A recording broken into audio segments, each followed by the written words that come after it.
Okay then, I think we'll make a start. Can I start then by welcoming you all to this evening's webinar, which is focused on COVID secure pedagogy in the context of the recovery curriculum. I hope that you all had a lovely September weekend. I know that some people had it last weekend, some people just this weekend past, and wherever you were on the calendar, I hope you had a good one, and well done for making it to the September weekend, because I know that this has been a start to the new session like no other. I'll start off by introducing myself. I'm Andrea Bradley, Assistant Secretary, have responsibility within the Union for Education and Equality Matters.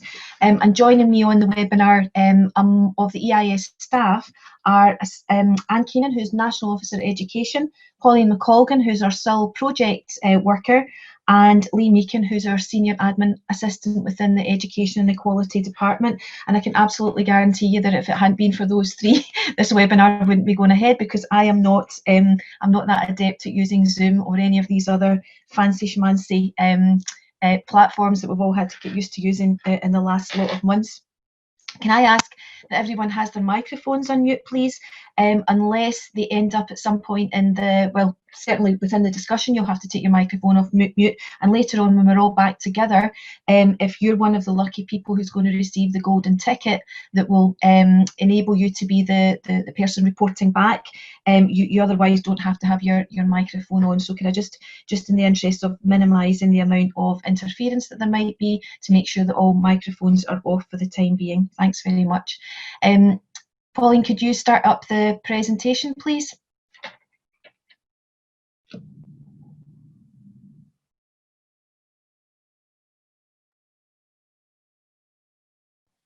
Okay, so that's just our kind of welcoming slide. It's got images there of the various sets of EIS guidance that there currently is sitting on the website, and we're going to be referring to some of that later in the course of the webinar.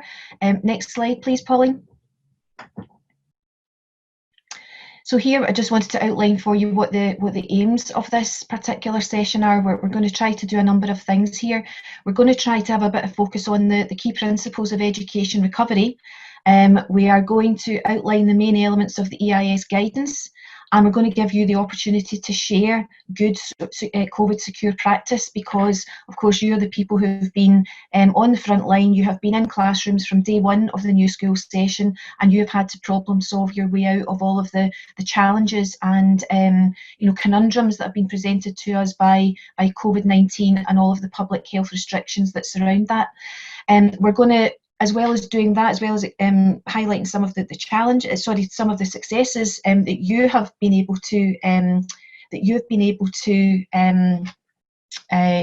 achieve. We're also going to talk about the challenges that remain in terms of balancing the need to meet public health priorities with what our instincts might be around pedagogy, and we hope to also identify with you the next steps that we can take as a union to support you as members. And obviously we want to provide you the opportunity to link up with one another, to talk to one another, share experiences, because that's all a good source of collegiate support, and it's also good for our well-being to do those things as well. So those are our broad aims for the session. Pauline, could you move on to the next slide, please? So here we have an image of recovery. It looks like a very idyllic setting. One where there's bright sunshine on the horizon and the not too distant horizon, and the road looks relatively straightforward. And we've got a clear signpost there to recovery as well. And if we reflect on the definition of what recovery actually means, well, the Oxford Dictionary defines it as a return to a normal state of health or mind or strength, recuperation, convalescence, a process of getting better, the action or process of regaining possession of something that has been lost or stolen. So I'm just going to ask you to keep that definition in mind, and we'll return to it later in the webinar. Next slide, please, Pauline.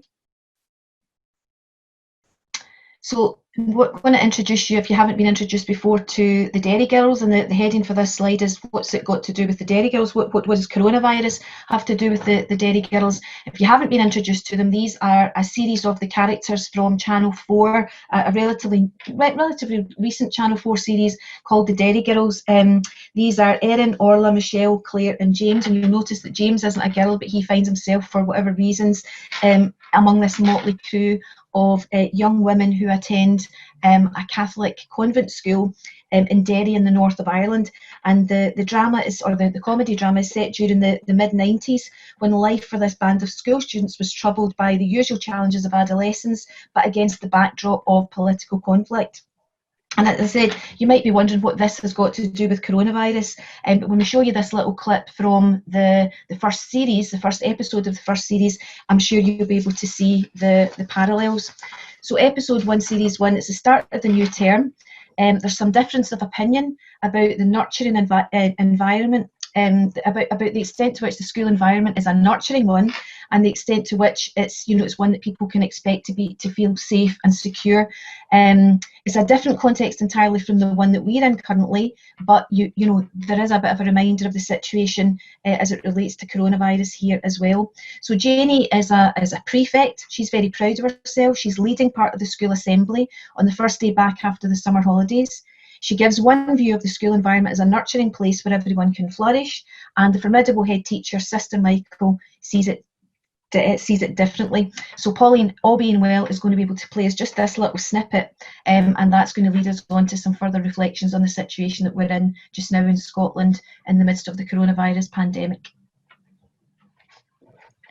So sorry if that was playing a little slow there. It was a little slow in mine. Maybe it's to do with my network connection. But I think you got the gist of that. So the Sister Michael didn't have the same view at all of the return to school as Janie, the prefect.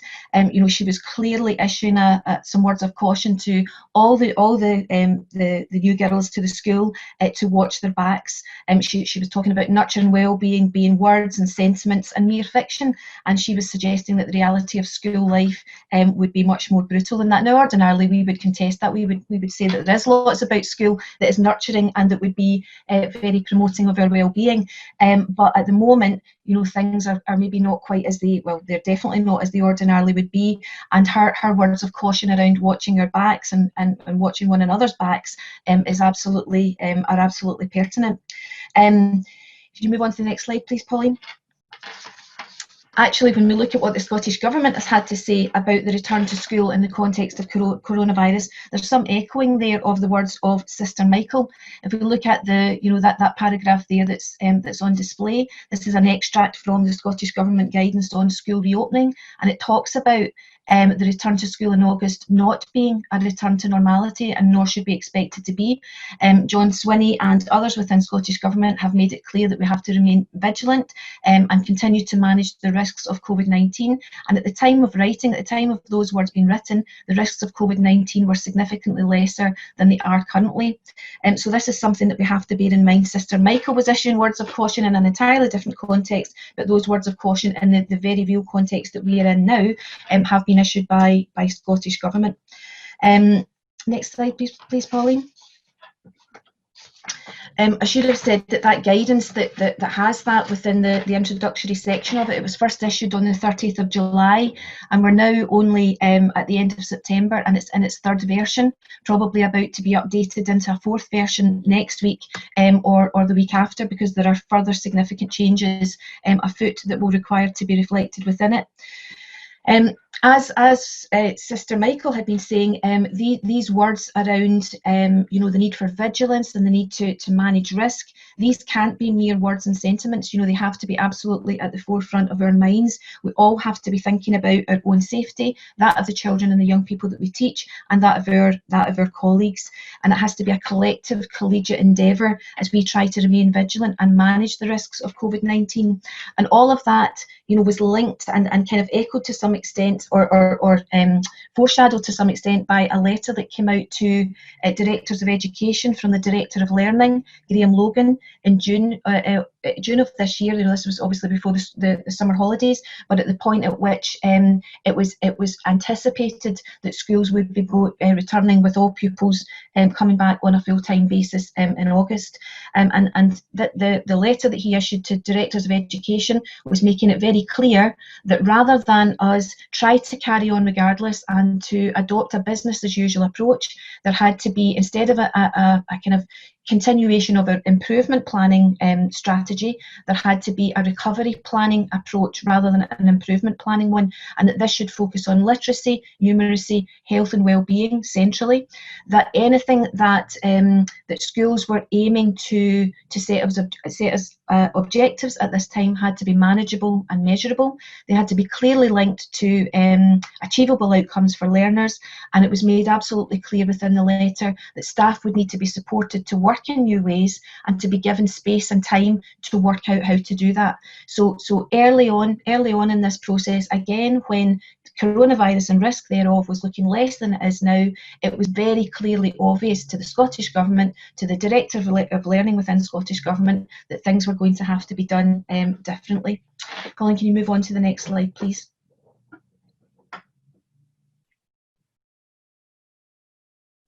So just as the Director of Learning had been indicating to the directors of education that a streamlined set of priorities were required for Scottish education, and that these should be aligned to the principles of the Curriculum for Excellence recovery curriculum, we also were very clear that these are unprecedented times. Again, to use that cliched term that has been used by the First Minister ad nauseum in her daily press briefings, by the media, by commentators on this particular situation. Everywhere we're hearing this phrasing in relation to what we're living through currently, but we were very clear very early on that we are in unprecedented times, and that it simply could not be that schools would reopen in August and that schools would revert to business as usual.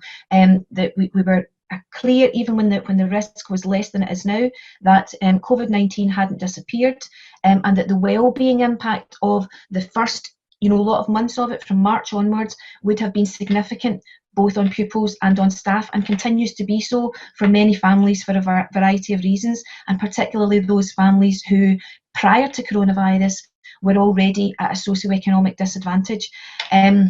So for those reasons, there had to be a different approach taken, and we had signalled that in various fora that we were engaged in around education recovery and planning for it, and we wanted to make this clear also to our members. Also for reasons of health and safety, obviously with the public health restrictions that are in place, that it's just simply not possible to engage with children in the way that we normally would as teachers, or for children to engage with one another in the way that they normally would as children and young people, because as well as trying to resume something of an education service, we are also trying to manage what is a very, very difficult virus to get control of, and all within quite confined and sometimes very space restricted context. Some schools have got more space to work with than others, but we know that many teachers at the moment are working in really restricted, confined conditions, and that presents a number of problems for us in terms of managing the health and safety. That's an absolute, an absolute priority, but also managing that at the same time as trying to still do or deliver learning in ways that young people are going to be engaged and find the learning enjoyable and meaningful, and so on. Also within that, we, as well as talking about the sort of well-being and the health and safety imperatives, we've been talking a lot about the importance of equity. As already mentioned, some families will have been disproportionately disadvantaged by COVID-19, and early on in the discussions we have been making clear to Scottish Government and others that those children really had to be a priority in terms of the channeling of resources by Scottish Government, first of all, by local authorities and by schools as well. So when we're talking about additionality of staff, or perhaps the deployment of additional support needs staff or homeschool link workers, if your school is lucky enough to have them, that there had to be particular emphasis upon the needs of the children who had been the most disadvantaged during the period of lockdown. And lots of you in participating in our member survey that we ran during the lockdown period were expressing significant concern about the lack of engagement or the difficulties that there were around engagement for young people who were living in poverty in order to be able to access the remote learning that was on offer. They didn't have the digital hardware or the internet connectivity to enable that.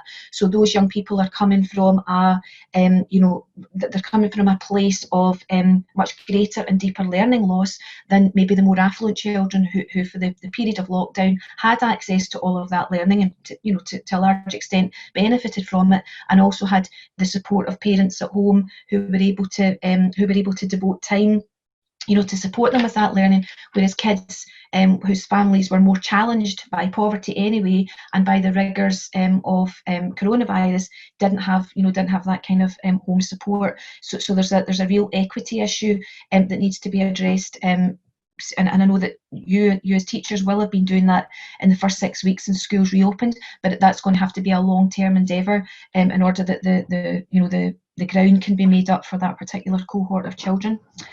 Pauline, can you move on to the next slide, please? Thanks.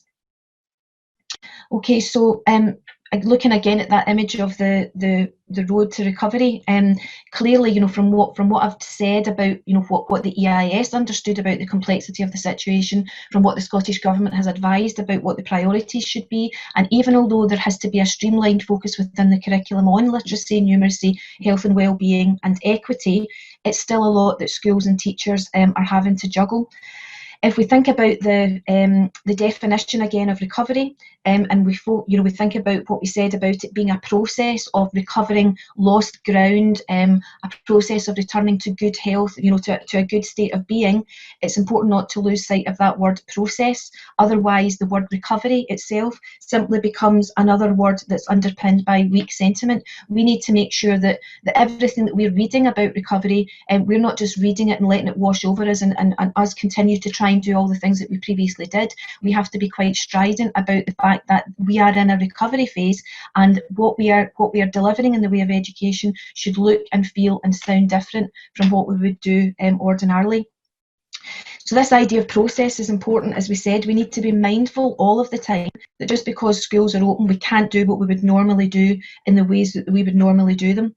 And frustrating though it might be that we can't lead learning and teaching as we normally would, the reality is that public health restrictions prevent it, and the behaviour of the virus isn't something that we can entirely control. We can do things to mitigate. We've been doing lots of things to mitigate already, but we know that in certain areas of the country and in certain school communities, still that hasn't been enough because of the interactions that children and families have out with the school environment too. So it's a huge amount that we're trying to grapple with here. So this image of the relatively straight road that's got the sunshine on the horizon, clear signposting to recovery, doesn't accurately capture where we are now. In fact, it seems to suggest that we're headed out of COVID territory to an educational Xanadu, and we're nearly there. And that's far from being the case. I'm sure you would all agree at the moment. If you could move on to the next slide, please, Pauline.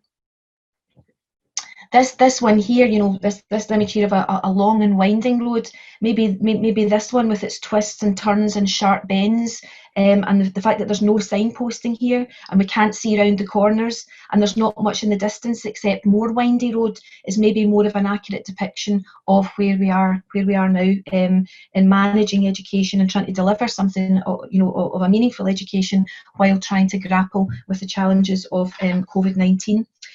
The EIS anticipated that the return to school on a full-time basis and the road to education recovery would be longer and more arduous than some might have thought, or certainly that they were letting on in the summer when the decision to reopen schools on a full-time basis was made. We knew that things were going to be layered with complexity and that this was going to be a huge challenge for teachers and a huge challenge actually for children and for their families as well. We knew that the recovery from the social, economic and educational impact of the pandemic would require time and would need different ways of seeing, thinking and doing. We knew that school life in all its aspects would and should look and feel different in these unprecedented times, to use that phrase again. So to help our members navigate the more long and winding road to recovery, we created a series of guidance documents that focused on the recovery curriculum and the pedagogical adjustments that would need to be made to take account of the public health imperatives. We published them early in the term. We said that these would be iterative. We knew that there would be more to come from Scottish Government because we were pressuring them on a number of fronts, and we knew that members would have more that they wanted to be guided on as the practical challenges of being back in school with all pupils in on a full-time basis continued. So the suite of guidance will be updated as the education system continues its journey through and out of the COVID-19 pandemic. So keep your eye on the website because there are likely to be updates coming over the next couple of days. But we will always signal to members when we make those. And before we move on to allowing you the opportunity to discuss, some of the pedagogical challenges that you've faced, that you've overcome. And maybe those that remain, I'm going to pass over to Anne Keenan, who's going to talk a little bit more about what is in the guidance so far and what you can expect in the way of imminent updates. So thanks very much for now from me. Thanks very much, Andrea. Hi everyone, I'm Anne Keenan, I'm the National Officer for Education, and I joined the Department of Law. I've been with the EIS for 3 years. I joined the Education Department just after lockdown, so I'm probably seeing a lot of you remotely over this time, as has been the way of it.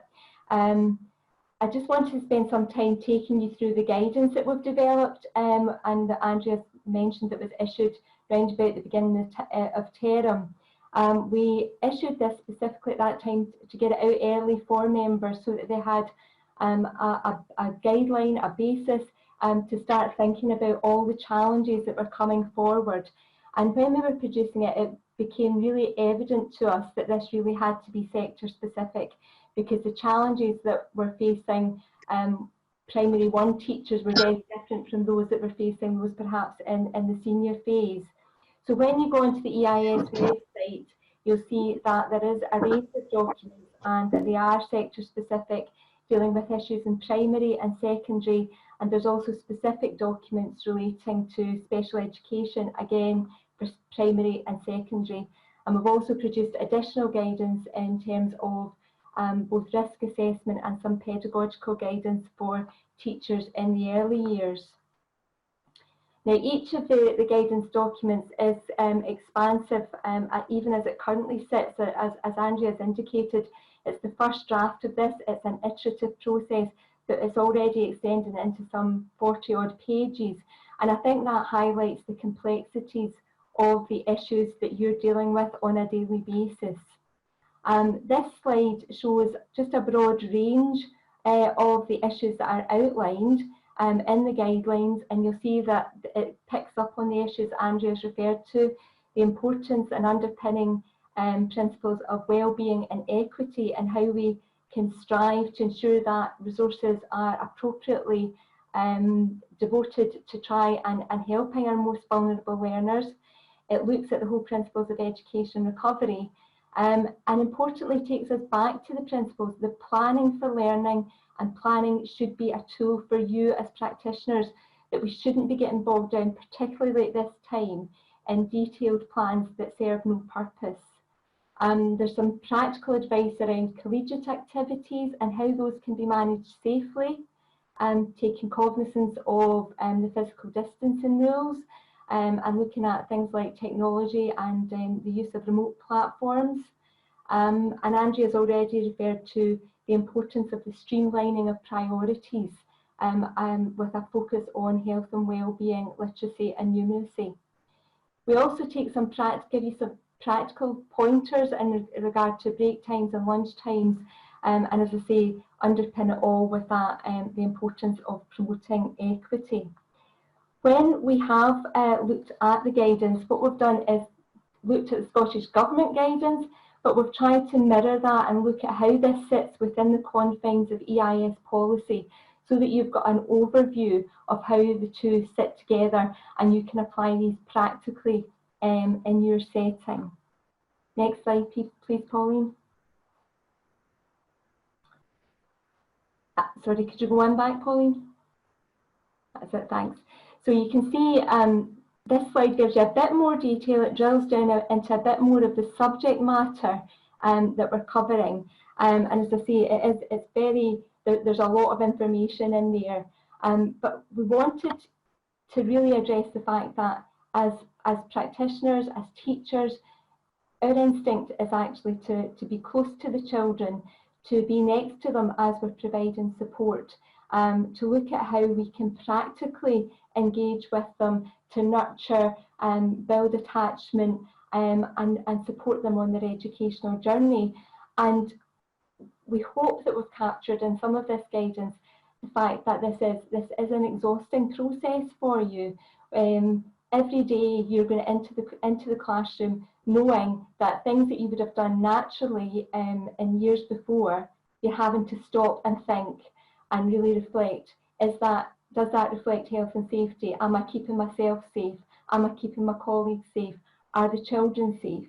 And that process, together with trying to keep up on top of all the changes that are occurring all the time around the virus, is completely exhausting. So the guidance has looked at some of the things and given you a starting point, and that's what it is. It's the first draft of this, a starting point for you to consider some of the more practical issues that you'll face on a daily context in the school and in your classroom. So if you look at some of the context that we've got here, it looks at a COVID secure setting, how classrooms might be set out, both to protect teachers and the pupils, how engagement and support might be provided in the classroom context, how you navigate that when you've got someone else in the room like a pupil support assistant, and how do you manage to ensure that you've got 2-metre physical distancing between adults. We look at the importance of GIRFECT and how we actually engage with that, with those meetings with multi-professionals, and still keep the priorities of the children at the forefront, as well as looking at things like homework, assemblies, and school trips and extracurricular activities. I'm not going to go through all of that guidance today because it's there for you to look at and to read. But hopefully the guidance starts to drill down to some of these issues.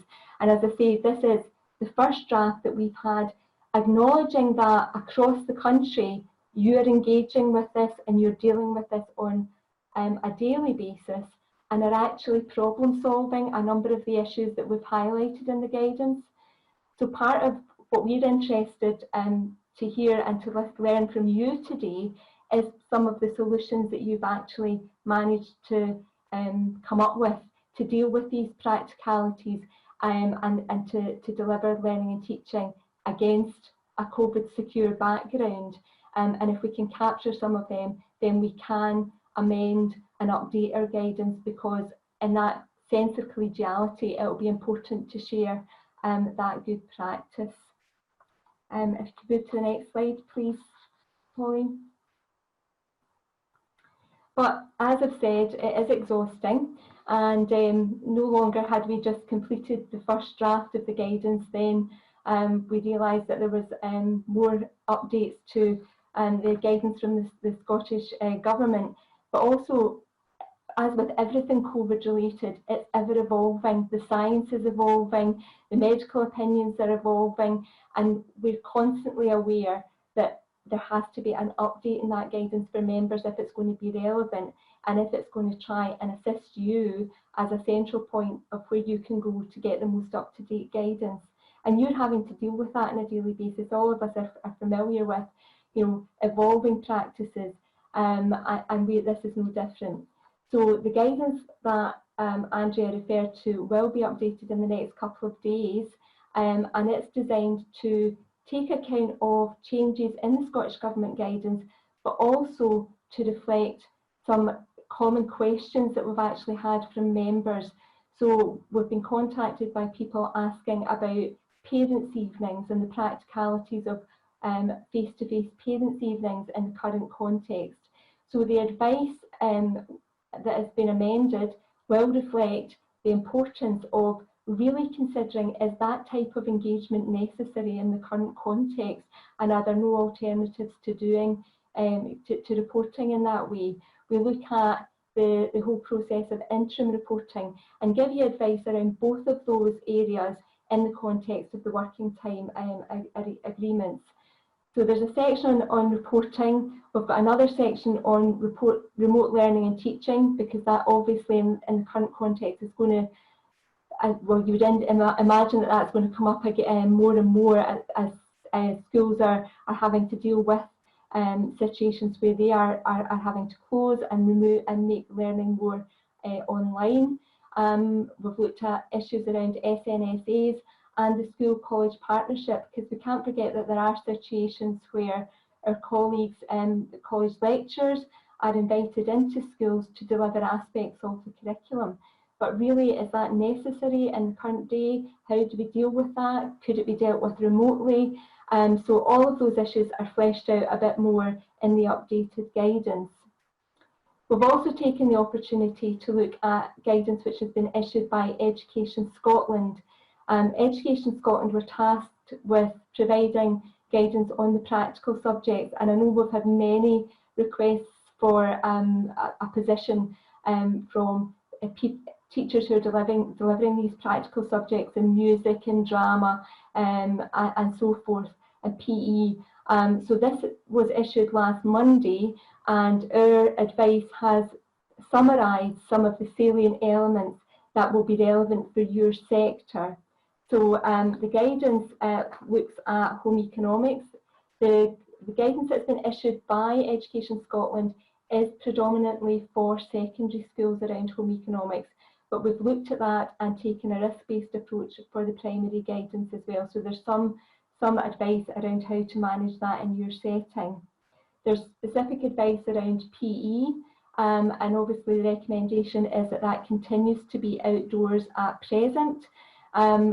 The advice says that that should be reviewed on the 5th of October. So here we are already in that ever-evolving state where we're putting the advice out, mindful of the fact that we're going to have to review this when there's a decision made by the Scottish Government on the 5th of October about whether that should proceed or not. But early indications are that that would remain outside at the present time. And there's advice around the expressive arts, and that's specifically broken down into music, drama, dance and art and design.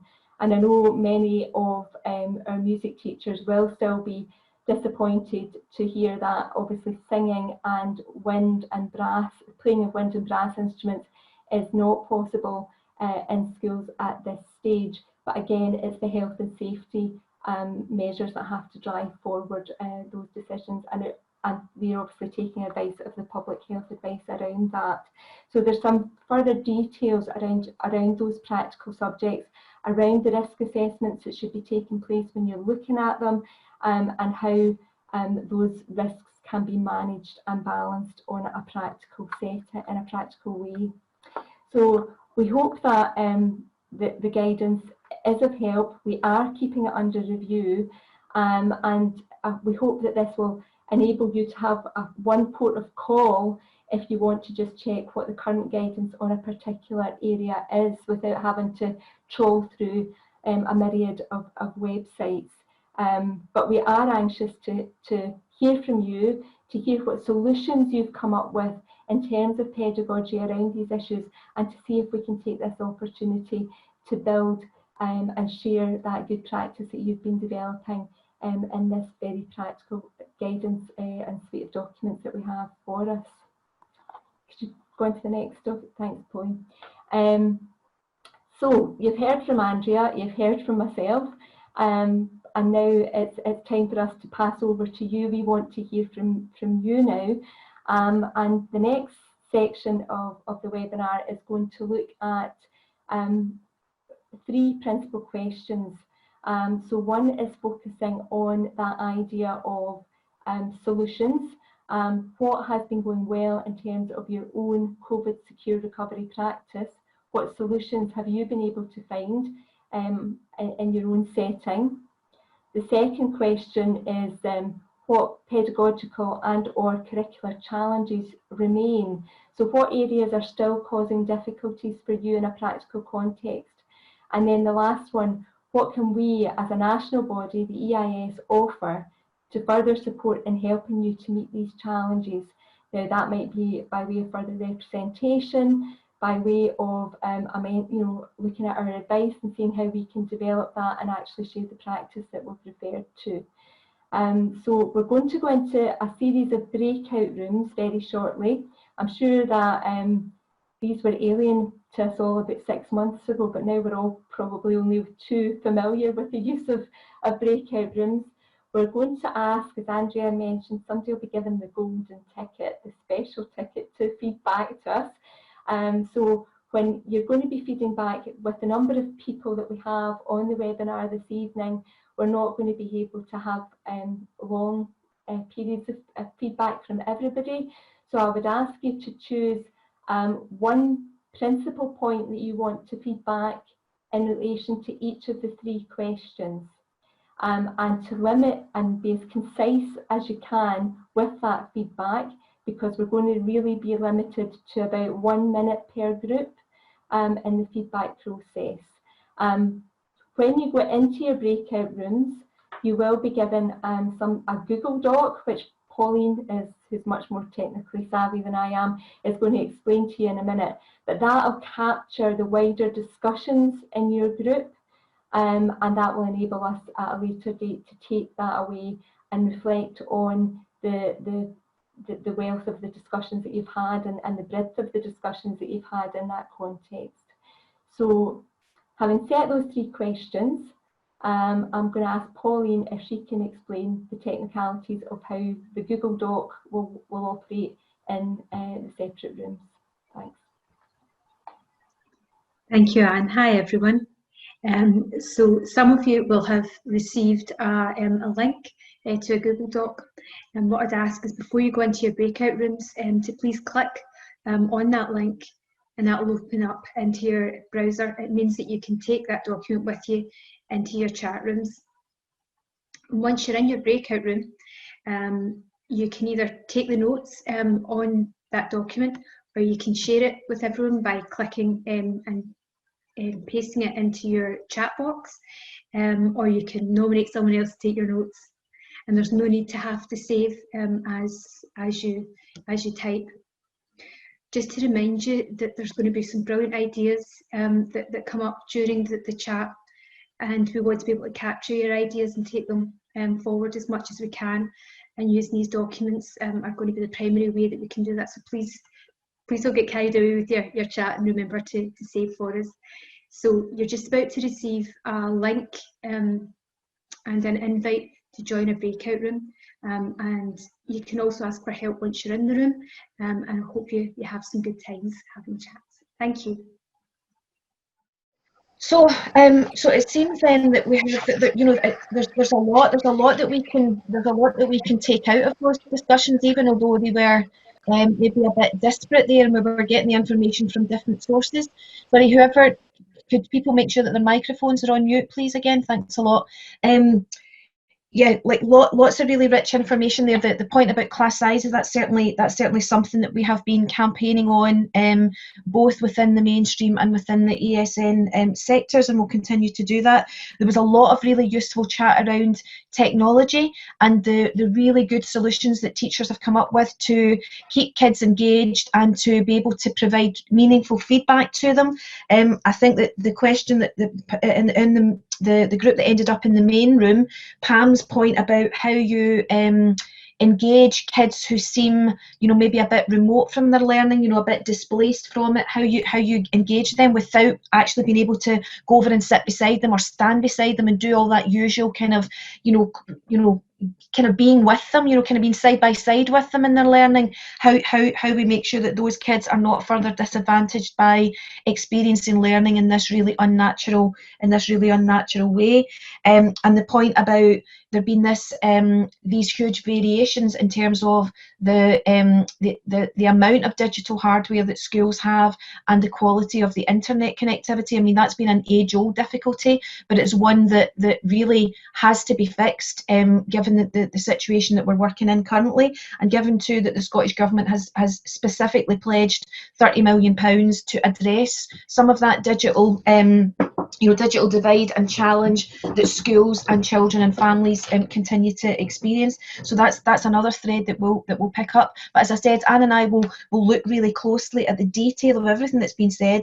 We'll have a discussion that is specifically looking at this, you know, looking at everything that you've had to say, and we'll look to see, you know, what we do in relation to guidance updates, but also, you know, where we might try to to use some of what you've said this afternoon to influence the the key decision makers and budget holders, more so than we've had success in doing so far. Just before we close, and to sort of like take us beyond those initial reflections on what you've had to say, we're going to go back to Derry for some final reflections, and hopefully while I'm explaining to you what this little clip's about, Pauline will be able to get it up on the screen. During lockdown, 2 of the cast got together to record a clip that drew some humorous parallels with the conflict in the north of Ireland and the difficulties that everyone was experiencing, in relation to coronavirus. And you'll probably recognise some of the themes in this from your own experiences of lockdown. So hopefully Pauline will be able to get the film back on. That's the last slide, Pauline, rather than the film. So it's a comedy clip. It's about a different scenario from the one that we're in currently, but it does carry some messages that are useful for us as we try to grapple with the professional challenges that we face in the midst of this pandemic. And if Pauline can put up the last slide, then we can think about what some of those messages are that might resonate with us just now.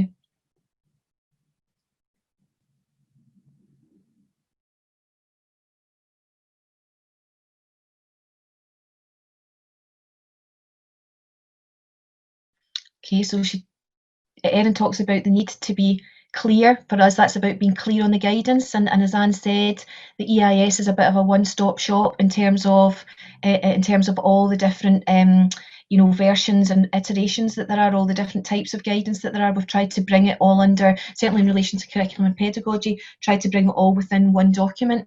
There is obviously a swathe of documentation that we've provided to members around health and safety, but that sits elsewhere on the website, or it sits on the website all under the kind of coronavirus banner. So you'll find it, you would find that there. But certainly in relation to anything that is about practice, that is about the practicalities of delivering education within these circumstances, we're trying to make sure that we capture it within the guidance that we produce. And what we are doing is, I suppose, we're looking at the Scottish Government guidance and we're making that the minimum standard.